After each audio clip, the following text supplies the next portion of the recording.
Welcome back after the break. और अभी हम आपके लिए बहुत मज़े की चीज़ लेकर आए हैं, टैटूज़, जिसका आपने अक्सर सुना होगा। बहुत से लोगों को ना टैटूज़ का बहुत ज़्यादा शौक होता है, और अक्सर जो होते हैं वो टैटूज़ परमानेंट होते हैं, कुछ टैटूज़ जो होते हैं वो टेम्पररी होते हैं। जब परमानेंट जो होते हैं वो आपकी स्किन के अंदर ज़रा एनग्रेव्ड होते हैं, तो मुझे ऐसे लगता है कि शायद समहाउ वो थोड़े पेनफुल हों, लेकिन पता नहीं होते हैं या नहीं। मेरा उसके साथ एक्सपीरियंस नहीं, मैंने टेम्परेरी टैटू बनवाया हुआ है, और जब मैंने टेम्परेरी टैटू बनवाया तो मुझे बहुत अफसोस हुआ कि सिर्फ 7 डेज़ या 6 डेज़ के बाद वो आहिस्ता आहिस्ता ना रिमूव होना शुरू हो गया। बट अभी हम टैटूज़ पर बात करेंगे कि कौन सा वाला जो है लोग ज़्यादा बनवाते हैं और लोगों की जाने से मतलब किन लोगों में इसका ज़्यादा शौक होता है। सो इस पर अभी हम बात करेंगे। हमारे साथ टैटू आर्टिस्ट फ़ाइज़ उस्मानी हमें शो में ज्वाइन करें। Faiz, thank you so much, आप अपनी चीज़ें भी लेकर आए हैं। सबसे पहले तो ये बताएं कि जो टेम्परेरी टैटू है आपके पास, जब क्लाइंट्स आते हैं तो वो क्या डिमांड करते हैं, या उनका माइंड क्या होता है जिसको आप पढ़ के वो टैटू जो है वो बना रहे हैं? सो मोस्टली जो लोग होते हैं वो तो अपना डिज़ाइन लेकर आते हैं साथ में। उनका अपना एक पहले से ही प्रोसीजर होता है कि उन्हें टैटू जो बनवाना है। फॉर एग्जांपल कोई किसी का नाम लिखवाना चाहते हैं, कोई उनका ट्राइबल टैटूज़ होते हैं। So they like plenty of tattoos in tattoo industry. तो कोई एक डिज़ाइन होता है, फिर उसी को हम डिस्कस करते हैं, उसका कोई अच्छा एक सैंपल निकाल के फिर उनको बना के देते हैं। अच्छा, आप उनको ऑप्शंस भी दे रहे हो? ऑप्शंस भी देते हैं, उनको गाइड करते हैं अच्छी तरह के उनको क्या बनवाना चाहिए, क्या अच्छा लगेगा, उन पे क्या सूट करता है। अच्छा, नॉर्मली टैटूज़ लोग बनवाते हैं कहाँ हैं? लड़कियाँ कहाँ बनवा रही हैं और लड़के? क्योंकि मैंने अक्सर लड़कों को देखा है वो कान के पीछे बनवाते हैं, लड़कियाँ जो है वो नेक की इस साइड पर बनवा रही होती हैं। हर किसी की प्रेफरेंस होती है।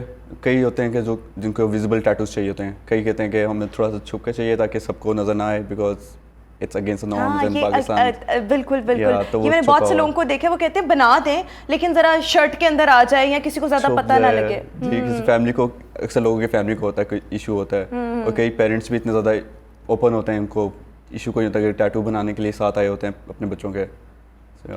बिल्कुल ठीक हो गया। अच्छा, ये तो आपने बता दिया। जब हम दूसरे वाले टैटूज़ की बात करते हैं जो परमानेंट होते हैं, अच्छा ये वाले जो टैटूज़ हैं टेम्परेरी, ये कितने दिन तक रहेंगे?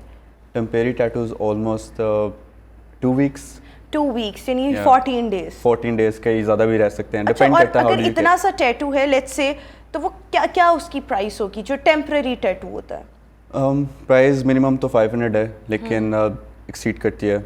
It can go up to 3000 4000 तक भी जा सकता है। अच्छा, बहुत से लोग टेम्परेरी टैटू बनवाते हैं। मैंने 1-2 ख़वातीन को देखा, उन्होंने अपने बाजू के ना ये वाली जो जगह होती है यहाँ पर टैटू बनवाया हुआ था, लेकिन मैं हमेशा देखती हूँ उनका मिटता नहीं, और मुझे नहीं लगता कि उनका वो परमानेंट टैटू है।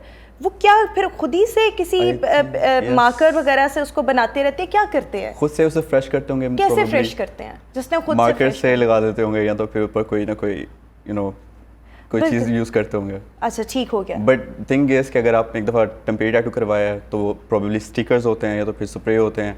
The one I use is like glitter tattoos, तो वो अच्छा, ये मुख्तलिफ क्या क्या चीज़ें होती हैं जो टैटूज़ में इस्तेमाल होती हैं? टेम्परेरी टैटू में 3-4 तरह के टैटूज़ होते हैं, लाइक हीना टैटूज़ भी आ जाते हैं, उसमें एक स्प्रे जो मेहंदी वाले होते हैं। मेहंदी वाले ऑलमोस्ट उसी तरह के एक इंक है, वो यूज़ करते हैं हम, तो वो काफ़ी ज़्यादा देर तक स्टे करती है स्किन के ऊपर। ठीक है, और इसके अलावा बाकी जो 3 ग्लिटर टैटूज़ है वो अभी मैं लेके भी एक साथ आया हूँ, ठीक तो है, उसका अगर सैंपल हो सके वो I will show you that. अच्छा ठीक है, एक ग्लिटर हो गया, एक हिना हो गया, बाकी के 2? एक होता है स्टेंसिल लगाते हैं, फिर उसके ऊपर स्प्रे होता है, उसे एयर ब्रश टैटूज़ कहते हैं। सस्टेन ज़्यादा देर तक कौन सा करता है? Hina tattoo? This one, the glitter one. Glitter one ये ज़्यादा देर तक रहता है, यानी नॉर्मल टैटू तो है वो हफ्ता 2 हफ्ते रहेगा, ये वाला टैटू कितने दिन तक रहता है? ये 2 से 3 हफ्ते तक जा सकता है। 2 से 3 हफ्ते तक जा सकता है, और अगर आप फ्रेश करते हैं तो अभी रिसेंटली मेरे क्लाइंट आई थी, उन्होंने टैटू करवाया था, तो उनका मेरे ख्याल से कोई 1 महीने तक रहा था। अच्छा, वैसे लोग कितना फ्रीक्वेंट आते हैं? क्योंकि पाकिस्तान में कुछ लोग जो हैं वो, जिस तरह से अभी आप बात भी कर रहे थे, पेरेंट्स नहीं पसंद करते इतना, तो एज ग्रुप कौन सा आता है और ज़्यादा मर्द आते हैं, ख़वातीन आती हैं? सो आई थिंक ज़्यादा जो हैं वो फीमेल्स आती हैं, 60% आई शुड से कि 60% तक। What do you think, why 60% of females? I think लड़कियां ज़्यादा थोड़ा सा होती हैं कि उनको फैशन के अंदर के आते हैं कि मुझे they want to get tattoos, और इस तरह की कोई भी मॉडिफिकेशंस होती हैं तो लड़कियां ज़्यादा करवाती हैं, पियर्सिंग्स वगैरह भी लड़कियां ज़्यादा करवाती हैं।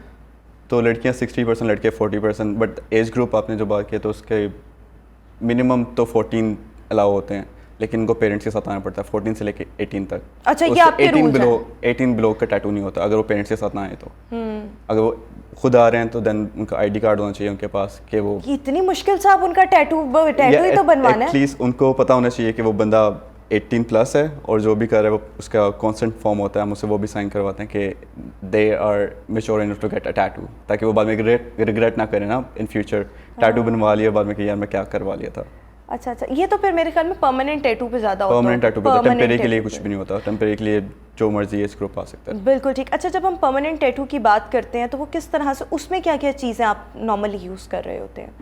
परमानेंट टैटू के लिए हम नीडल्स यूज़ करते हैं, स्टेरिलाइज होती हैं, न्यू नीडल्स होती हैं, डायनामिक इंक होती है, सुपर ब्लैक, यहाँ पे ब्रांड्स हैं जो कि वर्ल्ड फेमस ब्रांड्स हैं, तो वो इंपोर्ट करवाता हूँ मैं बाहर से, अमेरिका से। नीडल्स कौन सी, जिस तरह से हम इंजेक्शन की एक नीडल होती है, किस किस्म की नीडल्स होती है? सुई होती है? उसकी सुई बनी होती है, लेकिन इसका एक छोटा सा बॉक्स होता है, उसके अंदर एक नीडल होती है। हाँ। और उसके साइजेस होते हैं, तकरीबन कोई अबव 100 साइजेस होते हैं नीडल्स के। तो है। उसमें से अकॉर्डिंग तो टैटू हमें एक नीडल सेलेक्ट करनी पड़ती है। तो वो किस तरह से करते हैं, थोड़ा एक्सप्लेन करें ना। अगर मैंने यहाँ पर बनवाना है तो मेरी स्किन को आप सबसे पहले क्या करेंगे ताकि मुझे वो तकलीफ ना दे? कोई स्प्रिट वगैरह या anything? We use numbing cream, लेकिन बहुत कम यूज़ करते हैं। अगर कोई क्लाइंट कहे कि मुझे बहुत पेन होता है तो फिर हम नमिंग क्रीम उसको यूज़ करेंगे, वरना ऊपर लगा के फिर उसके बाद उसके ऊपर लगा के फिर थोड़ा देर वेट करना होता है, फिर हम उसके ऊपर एक स्टेंसिल लगाते हैं, स्टिकर होता है, वो खुद बनाते हैं पहले स्टिकर को, उसके बॉडी पे पेस्ट करते हैं।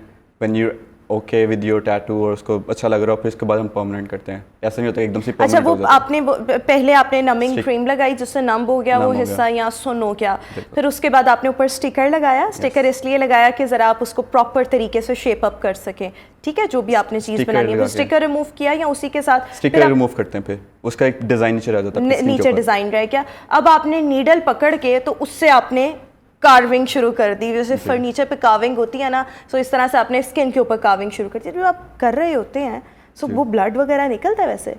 ऑनेस्टली बता। ब्लड नज़र नहीं आता, बहुत कम होता है, एक फ्यू ड्रॉप्स होते हैं, लेकिन वो इंक के साथ मैच कर जाता है, पता नहीं चलता। वो उसके टैटू करने के बाद आपको थोड़ा बहुत फील होता है कि इसमें हल्का हल्का ब्लड आ रहा है, बट इट्स रियली टाइनी कि आपको नज़र भी नहीं आएगा, सही पता भी नहीं चलेगा। टिश्यू के ऊपर लगाएंगे तो पता चलेगा कि ब्लड है, या तो फिर वो प्लाज्मा टाइप का होता है। अच्छा, फिर उसके बाद आप बस बन गया टैटू, उसके बाद क्या होता है? फिर उसके बाद आपकी टेक केयर होती है, आपने एक हफ्ते तक उसकी टेक केयर करनी है। केयर कैसे करनी है? केयर करने के लिए आपको ऑइंटमेंट्स होती हैं, वो लगानी होती है, विटामिन ए एंड डी की ऑइंटमेंट होती है, वो 3 दिन लगानी होती है। फिर उसके बाद बेबी लोशंस या कोई मॉइस्चराइजर क्रीम्स होते हैं, वो आपको लगाने पड़ते हैं। So I mean in my studio I give a proper bag जिसमें सारी आफ्टर केयर इंस्ट्रक्शंस होती हैं, उसमें ऑइंटमेंट्स और साथ में मॉइस्चराइजर होता है, सोप्स होते हैं, ताकि आप एक हफ्ते तक अच्छी केयर कर सकें अपने टैटू की। बिल्कुल ठीक। अच्छा, अब ये परमानेंट है, ये कितने अरसे तक रहेगा, जब तक आपकी ज़िंदगी है?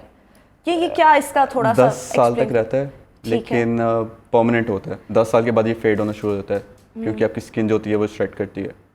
तो अच्छा, मैं इनके साथ एक एग्जांपल शेयर कर रही थी कुछ रोज़ पहले, कुछ अर्सा पहले एक्चुअली। मैंने मतीरा जो हमारे पाकिस्तानी एक्ट्रेस हैं उनका मैं एक इंटरव्यू सुन रही थी, तो उन्होंने एक टैटू बनवाया जिस पर उन्होंने शायद प्रॉबली अपने हस्बैंड का नाम लिखवाया था। फिर उसके बाद उनकी सेपरेशन हो गई, तो उन्होंने सबको कहा कि कभी भी ज़िंदगी में भी टैटू किसी के लव्ड वन का नहीं बनाना, स्पेशली अपने पार्टनर का। कि अब ये वो तो ज़िंदगी से चला गया, उसका जो नाम मैंने टैटू की सूरत में अपने बाजू पर या जहाँ पर भी लिखवाया था वो नहीं जाता। अब ऐसी सूरत में अगर किसी को ख्याल आए कि हाँ ये तो हमसे गलती हो गई, अब हम क्या करें, तो फिर आप क्या करते हैं? वैसे गलतियां तो बहुत लोग करते हैं इस तरह की। अच्छा, बाद में वैसे लोगों को रिग्रेट होता है? रिग्रेट होता है, ब्रेकअप मोस्टली तो इन लोगों का होता है जिसकी गर्लफ्रेंड या बॉयफ्रेंड का अपना टैटू करवाया होता है। सही है। हस्बैंड और वाइफ तो बहुत रेयर सीन होता है कि किसी का खुदा ना खासा डिवोर्स हो जाए, लेकिन ब्रेकअप बहुत ज़्यादा होता है। अच्छा, वैसे ऐसे यंगस्टर्स आते हैं जो एक दूसरे से प्यार करते हैं और कहेंगे प्लीज़ मेरे हाथ पे नाम लिख देना? बहुत कवर अप्स किए हैं मैंने उसके ऊपर। फिर टैटू बनने के बाद हम उसके ऊपर एक और टैटू बना देते हैं जो उससे कवर कर देता है। तो निशानी तो वो छोड़ गया ना, जिंदगी भर वो निशानी नहीं जानी, निशानी रह जाती है, निशानी रह जाती है। तो फिर लोगों को हम भी यही मैसेज दें कि किसी मोहब्बत वाले जिससे आपको मोहब्बत हो उसका नाम नहीं आपने टैटू पे लिखवाना। बिल्कुल ठीक। अच्छा, जब रिमूवल की बात आती है, एक तो आपने कहा कि टैटू के ऊपर ही आप कुछ और मजीद कर देते हैं कि वो दोनों चीज़ें मर्ज हो जाए, नजर ना आए, विच मीन्स कि उसी के ऊपर एक और टैटू बनवा दें। रिमूवल अगर किसी ने करवाना हो, ब्रेकअप भले ना भी हुआ, वैसे ही अब उनका दिल भर गया, वो कहते हो ये क्या है, बस अब इसको हटवाएं, तो फिर रिमूवल के लिए क्या है? रिमूवल के लिए लेज़र होता है। लेज़र जो है वो आपकी स्किन में जाके ना इंक के पार्टिकल्स को वो डिस्ट्रॉय करता है, और फिर ऐसा ऐसा आपके वो यूरिन से आपकी बॉडी से वो ख़त्म हो जाता है। बट इजी नहीं है, कोई तकरीबन लेज़र आप खुद करते हैं? लेज़र भी मैं कर रहा हूँ, लेकिन स्मॉल टैटूज़ को, बड़े टैटूज़ को रिमूव नहीं करता, उसके लिए बहुत ज़्यादा मशीनरी चाहिए होती है, बहुत एक्सपेंसिव है और पाकिस्तान में इंपोर्ट करवाना उसका मुश्किल होता है। काफ़ी क्लिनिक्स करें यहाँ पे but they are not doing it that well जितना बाहर होता है। अच्छा, एक परमानेंट टैटू लाइक अगर उसका ये साइज हो, ये एक ब्लॉक या बॉल ऑलमोस्ट तो इसका कितने पैसे होते हैं रिमूवल के लिए? नहीं, I am not talking about the removal, I am talking about getting जब यस ऑलमोस्ट साइज के ऊपर डिपेंड करता है, डिज़ाइन डिपेंड करता है। बट अगर मैं आपको ये कहूँ इतना सर, आपको कोई 5-6 हज़ार 7 हज़ार स्टार्ट होते हैं और मैक्सिमम कहाँ तक जाते हैं? मैक्सिमम तो बहुत ज़्यादा प्राइस है। I mean there is no limit for tattoo. नहीं, कई लोगों ने ऐसे 50 लाख भी अपनी बॉडी पे टैटू करवाए हैं। सीरियसली?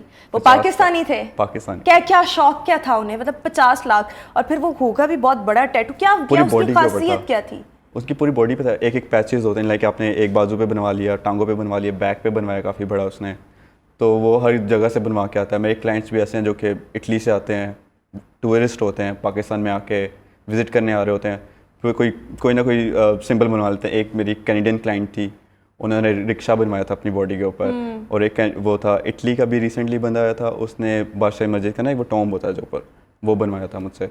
ठीक है। अच्छा, फिर जब आप परमानेंट टैटूज बनाते हैं तो वो किन कलर्स में होते हैं? कलर स्कीम जो होती है वो आपके क्लाइंट की मर्जी की होती है या आप अपनी मर्जी से कलर स्कीम दे रहे हो? Colour scheme I don't prefer कि कोई करवाए कलर, क्योंकि कलर जल्दी ख़राब हो जाता है, उसको रिमूव करवाना भी मुश्किल है।